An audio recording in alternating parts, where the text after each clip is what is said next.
একটা মুসলমানের বাচ্চা বলো যে উলঙ্গ ছবি দেখে, তারে একবার বলো যে এই বেটা তুই এটা কাকে দেখছ মোবাইলে, যে নারী তার বিবস্ত্র ছবি দেখছো, এটা তোর মা? এই নাফরমান ছেলেরা, আমি বুঝি না, আমরা তো চেহারা দেখলেই বুঝি। আমি দাঁড় করাই, নারী আসক্ত ছেলে দাঁড় করাই, মোবাইলে উলঙ্গ ছবি দেখো আমি দেখাই, আমি দাঁড় করাই।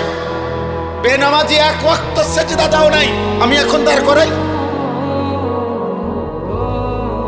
আমি ইনশাআল্লাহ কোরআন সামনে বলবো, তো তুমিও কোরআন ধরে বলবা, কসম করে বলবা, আল্লাহকে কসম করে বলবা যে না, আমি নারী দেখি না, ছবি দেখি না, উলঙ্গ দৃশ্য দেখি না। বলো, এই তোমার মা? যাকে দেখো সে তোর মা বেটা? তোমার বোন, তোমার মেয়ে, তোমার ফুফু, তোমার খালা? এই অসভ্য! তো যাকে দেখো সেও তো কারো মা। তুমি কি চাও তোমার মাকে কেউ উলঙ্গ দেখো? কথা বলেন, একটা ছেলে বলো, বলো বাপ, বলো, বলতে হবে আজকে। বলো, তুমি চাও তোমার মাকে কেউ বিবস্ত্র দেখো? তোমার বোনকে, তোমার মেয়েকে, তোমার খালাকে, তোমার ফুফুকে? তাহলে তুমি কেন অন্যের মাকে দেখো? সে কি কারো মা না? সে কারো বোন না? সে কারো মেয়ে না? সে কারো খালা না? সে কারো ফুফু না?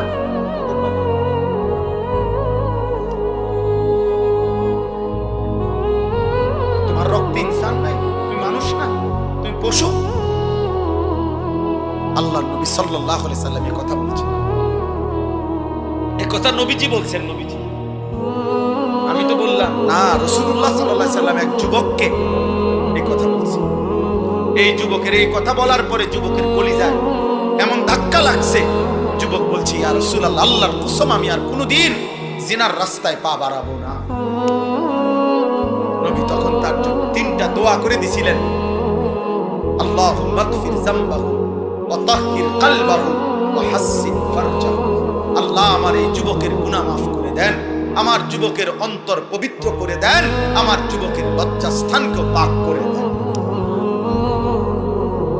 আজও দোয়া করলাম, যদি কোনো যুবক সিদ্ধান্ত নাও এই মাহফিলে বসে আমি আর নারী দেখবো না, ছবি দেখবো না, উলঙ্গ, আব্বা চাহিদা পূরণ হবে তোমার। তোমার বাবা দাদা পূর্বপুরুষ বিবাহের মাধ্যমে এইভাবে আসছে, তুমি এক বিবাহিত মায়ের সন্তান। আরে বেটা, তোমরা যারা অস্থির ছবি আর নারী উলঙ্গ নাচ গান দেখো, তো তুমি তার থেকে কি চাও? সুযোগ পাইলে তুমি তা করতা, এই তো। তাহলে সুযোগ পাইলে